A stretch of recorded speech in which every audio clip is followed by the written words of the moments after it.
A nossa entrevista de hoje é com o fotógrafo Joel Silva, que recentemente lançou um documentário, Todas as Guerras que Eu Vi. Joel, entre as guerras que você viu, você cobriu a guerrilha colombiana, né? E lá você tem uma história que diz respeito a um jovem que te acompanhou, que é o Felipe. Eu queria que você contasse um pouquinho dessa experiência da Colômbia e do seu relacionamento com esse jovem, o Felipe. Falando um pouco dessa violência urbana, eu comecei a perceber que a violência estava muito ligada às drogas. E aí eu comecei a rastrear isso, né? E eu fui perceber, e aí estudando e lendo sobre isso, as drogas basicamente vinham da Colômbia. Aí eu fui estudar o que acontecia na Colômbia.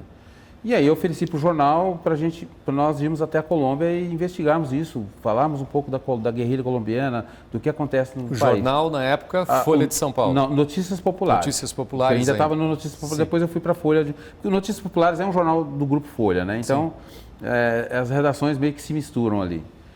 E aí, bom, apurei, investiguei, negociei a nossa entrada na guerrilha colombiana. E eu e o repórter Thomas Trauma, que hoje está na Globo News, e a gente foi para a Colômbia. Quando nós desembarcamos na guerrilha, Chico, foi designado um jovem para me acompanhar. É um censor, ele é um cara que estava ali para dizer o que eu podia e o que eu não podia fotografar.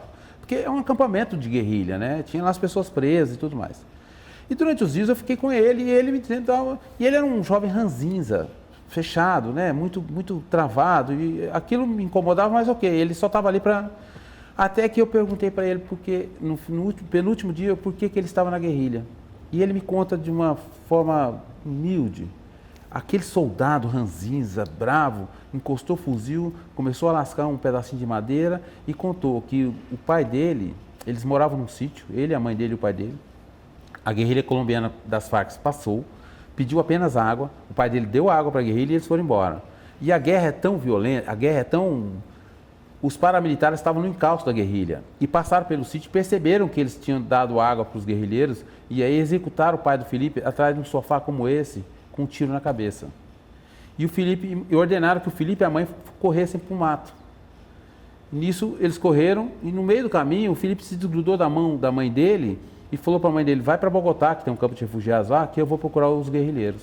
E aí ele se alistou na guerrilha para lutar contra esses caras. Então a guerra... Ali a gente entende o conceito de guerra, porque é a fomentação do ódio, né? Enfim, passado um tempo, eu encontro com ele, ele me conta essa história, eu voltei para o Brasil, e aí na elaboração das pautas, da matéria especial que a gente estava fazendo, eu pensei em contar a história do Felipe. E aí eu liguei uma fonte que eu tinha lá, que visitou, são guias, né? A gente chama fixer, né? Para tentar achar a mãe dele lá no campo de refugiados. Aí eu descubro que o Felipe tinha sido executado pelos paramilitares 2 dias antes de eu ligar para ele. Como o pai dele. Exatamente como o pai. E aí a gente entende a guerra. E meu reflexo na época foi imprimir 5 cópias de uma foto. A única foto que eu fiz, eu estou pulando uma parte importante. Ele me conta essa história, no dia seguinte eu ia embora e ele foi para uma operação lá, enfim, ele foi designado para uma operação. E aí eu falei, nossa, eu não tenho uma foto do Felipe, ele ficou comigo o tempo inteiro. E aí é aquela coisa do fotojornalismo, Chico, que eu acredito muito da fotografia. Eu mirei minha câmera com uma teleobjetiva e o Felipe estava de costas para mim.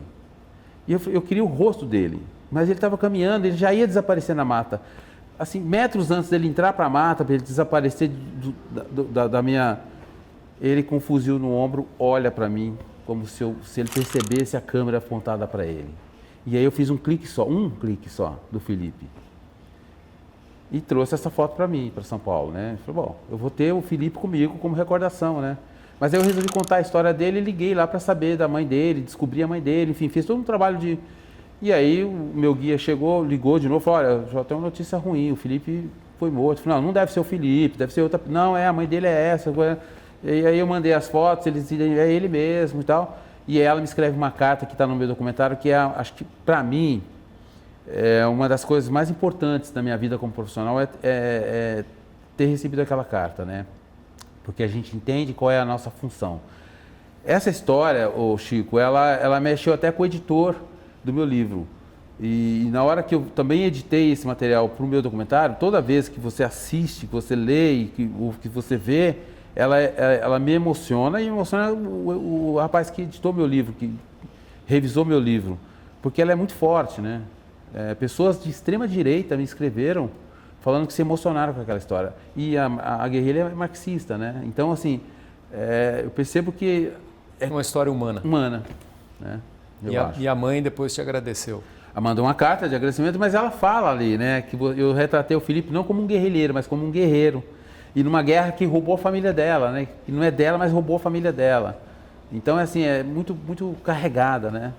Joel, depois da Colômbia, você foi cobrir a Primavera Árabe, 2013, na Líbia? Eu teve algumas coberturas que eu não coloquei no documentário, mas depois da guerrilha eu fui para a América Central e fui para a África. Mas como eu sustento.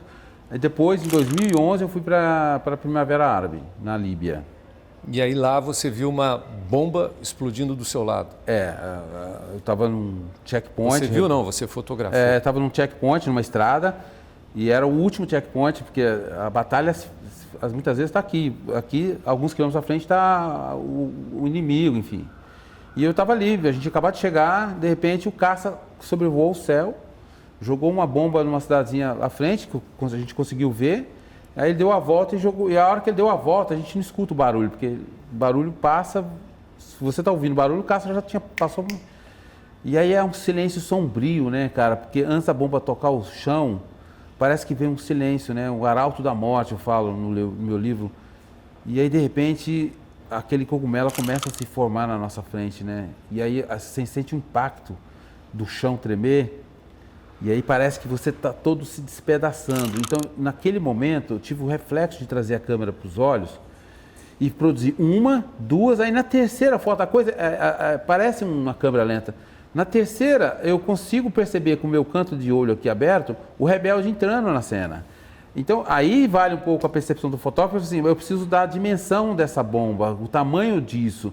E aí eu segurei o dedo até que ele entra, tanto que ele está tremido um pouco e está cortado um pouco. Mas assim... no puro reflexo, mas ao mesmo tempo existe uma consciência ali ainda. A hora que ele entrou na cena, eu bati o último clique e aí saí correndo para dentro do carro, né? Porque eu escutei o meu fixer, o meu segurança gritando: vem pro carro, vem pro carro, vem pro carro, né? É tudo muito... Ao mesmo tempo que a hora que ela vem é um silêncio sombrio, né? Ela também, quando ela toca o chão e dá aquela explosão, existe uma certa caos ali em volta de gritos, tiros e tal. E aí você tem que sentir tudo isso e correr para o carro, né? Isso é a guerra. Isso é a guerra. No momento do ataque, o tempo parece congelar. É uma frase que eu uso no livro que eu acho que eu falo no documentário. No momento do ataque, o tempo parece congelar. Mas milésimos de segundo depois, o caos toma conta daquele silêncio, porque aí você escuta tiros, escuta gritos, e você precisa meio que ter um controle emocional para poder separar para onde, o que você vai fazer, ter essa percepção do o que eu faço agora, corro para cá, vou para ali, entendeu? Isso a gente não tem uma regra certa, mas é mais ou menos o que acontece numa guerra. E a foto dessa bomba explodindo ali do seu lado ganhou os jornais do mundo inteiro e, de certa maneira, colaborou para que a ONU tivesse uma medida de restringir o espaço aéreo da Líbia, porque o Muammar Gaddafi estava bombardeando civis. Você, de certa maneira, entende que contribuiu para isso, Joel? Essa é uma das coisas que a gente sempre fica muito feliz, que quando você vê o seu trabalho dando uma repercussão. Naquele dia, o Gaddafi estava indo para a televisão dizendo que ele não estava bombardeando os rebeldes, que era uma guerra justa e tal, exatamente naquele dia. E aí eu tenho uma foto de uma bomba explodindo. Então, o que aconteceu? A ONU tem uma resolução da criação do espaço aéreo, que essa resolução ela é demorada para ser votada, não se vota assim, ela pode 1 mês, 2 meses para ser votada. A exclusão de espaço aéreo é muito caro para manter jatos, caças ali, enfim. E com essa foto da bomba, no momento em que o Gaddafi estava negando, e depois um outro fotógrafo da Reuters, o Goran Tomasevic, fez uma outra foto no dia seguinte, de uma outra bomba explodindo um pouco mais longe, todo esse efeito, toda essa cobertura jornalística, contrapondo o que o ditador fala, pesa lá e aí com uma semana eles votaram a exclusão do espaço aéreo na Líbia, impedindo que os caças da Líbia sobrevivessem. Então, eu acho que é quando você vê o resultado do seu trabalho atingindo... Você foi dormir pensando nisso, né?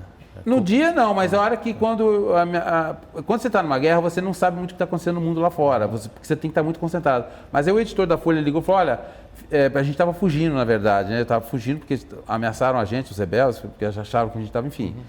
Aí ele falou, Joel, você entra no Cairo, fica lá uns 3 dias, mas depois você volta porque a resolução está sendo votada e vai ser aprovada. Então, fique esperto para você voltar. Então, aí isso eu refleti, nossa, que bom que o trabalho que a gente está fazendo assim, não só meu, mas dos colegas, porque a gente coloca a vida em risco, né, Chico? As pessoas não têm muita noção disso. Quando você vê lá uma cena em Gaza, explodindo, tem alguém de carne e osso ali produzindo aquilo para que você veja. E muitas vezes isso é desperdiçado, né? Então, quando você vê que está surtindo um efeito em que houve uma mudança, aí a gente fica um pouco mais aliviado, né? A gente vai fazer mais um intervalo, Joel, para contar aquela história do tiro que você levou, justamente remetendo a esse perigo que o correspondente de guerra corre. É um instante só e a gente já volta. Quer estudar em uma faculdade com nota máxima no MEC, com os preços mais acessíveis do mercado? Na Faculdade Metropolitana, você garante uma formação de excelência. São mais de 30 cursos de graduação EAD por apenas R$ 99,00 mensais e mais de 300 opções de pós-graduação e MBA EAD a partir de R$ 79,00 mensais. Transforme o seu potencial em conquistas. Na Faculdade Metropolitana, seu sucesso começa agora. Acesse faculdademetropolitana.edu.br e saiba mais. Estamos de volta com a nossa entrevista de hoje com o fotógrafo Joel Silva, falando de todas as guerras que ele viu. E prometemos falar agora, nesse bloco, Joel, de como foi a sensação de ser atingido em combate. Você estava no fronte e foi atingido por um tiro. A cobertura de guerra, eu tenho uma frase que eu falo no meu documentário, que é assim, a partir do momento que você cruza essa fronteira, a fronteira da guerra, né, de um país em guerra, você não tem o controle da sua vida mais. Você não tem o controle da sua vida. Eu estava no Cairo, um dia antes houve um massacre de 800 pessoas executadas com tiros na cabeça. E no dia seguinte, eu cheguei nesse dia do massacre, eu estava lá em Jerusalém, eu era correspondente da Folha em Jerusalém, e eu peguei um voo de 1 hora, já estava no Cairo e consegui fazer o velório dessas 800 vítimas. No dia seguinte teve um dia de fúria. E as coisas saem do controle. O país, quando está numa evolução, numa crise, as coisas podem sair do controle. E a gente tem um preparo, todo fotojornalista que queira cobrir guerra, ele tem que fazer um preparo militar até, de saber, enfim. E eu estava ali cobrindo as manifestações e a coisa saiu do controle. De repente saiu do controle. E aí parecem aquelas guerras medievais em que a população, os manifestantes, corriam, Chico, na barreira militar e os militares armados. E aí começaram a dar tiros. E eu estava lateralmente, a coisa estava aqui, eu subi num viaduto para poder ter uma imagem. Aí eu apoiei minha câmera num concreto e meu capacete estava exatamente assim. E aí eu vi que o capacete estava... Eu só fiz assim com o capacete, ó, para poder... E aí dei o play. Eu tenho um momento que eu tomo tiro que eu estava filmando. Eu dei o play e comecei a filmar. A gente não sente muito isso na hora. E aí o que acontece? Um egípcio embaixo puxou minha calça e apontou uma bala. Eu pensei, ele só está querendo mostrar que tá vindo balas, né? Eu falei, eu sei disso. Aí eu tirei a foto da bala da mão dele e voltei a filmar. Ele apontou para cá. E eu tenho uma frase que está no começo do meu livro e está no começo do meu documentário, que é sobre a morte. Eu faço essa reflexão, né? Quando estamos às portas da morte, a vida passa pela sua cabeça, né? E naquele instante eu esperava saber se eu estava vivo ou morto. Então eu passo a mão no ferimento para saber se eu estava morto ou não, porque a gente não sabe, né? E a hora que eu percebi que era um raspão, estava sangrando, já estava do meu soro, eu passei a mão, vi que estava sangrando, eu fui, levei no ferimento. E aí, falei, não é nada, enfim, baixei o capacete, aí a prudência pede, saia dali. Aí eu saí, entrei para um carro que estava fugindo, joguei meu equipamento dentro do carro ali, num táxi que estava fugindo, e aí entrei, me levou para o hotel, parei numa barreira militar, enfim, aí um enfermeiro do hotel, que eu estava no hotel bom, foi lá, fez uma asepsia, pôs um curativo e falou, você está bem. Foi aí que eu avisei meus filhos, depois avisei o jornal, tomei um tiro, o repórter estava lá, ele foi até meu quarto, tomei um tiro, tudo bem, está tudo certo, mas esses são os riscos que as pessoas não têm muita noção do que um profissional corre quando ele está em qualquer situação, em que numa manifestação qualquer de caminhoneiros na estrada. Em algum momento alguém pode jogar uma pedra, te acertar, um tiro, a coisa pode sair do controle, né? Joel, a gente falou no início dessa entrevista que com toda essa carreira brilhante que você tem internacional, você se deparou em determinado momento com o desemprego e a depressão. E eu queria que você nos contasse em 1 minuto como você saiu disso. Eu tenho a minha religiosidade, né? Eu acho que a gente sempre tem que acreditar muito, que é o que sempre falo na minha profissão, de que tudo é passageiro, né? Tudo é passageiro. Eu enxergo as pessoas como seres, não como... né? E lutar. Nós estamos aqui para evoluir, e a evolução também vale da luta. Você tem que continuar sempre lutando, porque em algum momento o céu vai se abrir, a neblina vai passar, a chuva vai passar, e aí tudo pode clarear. Então, se você ficar parado, isso não passa. Então, continue lutando, continue andando, continue enfrentando o que você tem que enfrentar no seu dia a dia, que em algum momento as coisas vão começar a clarear. E foi assim que aconteceu comigo. A bordo de um Fusca 67. Eu coloquei um Fusca 67 para poder produzir reportagens e vender para as agências. Como as queimadas eu produzi toda com Fusca, né? Então, eu peguei as minhas ferramentas ali, juntei tudo como se fossem as minhas armas e enfrentei essa guerra, a guerra da depressão e a guerra do desemprego. Obrigado, Joel. Eu que agradeço. Obrigado pela entrevista. Imagina. A gente volta na semana que vem. Programa Entrevista com Chico Ferreira. Oferecimento Metropolitana. Acesse faculdademetropolitana.edu.br e saiba mais.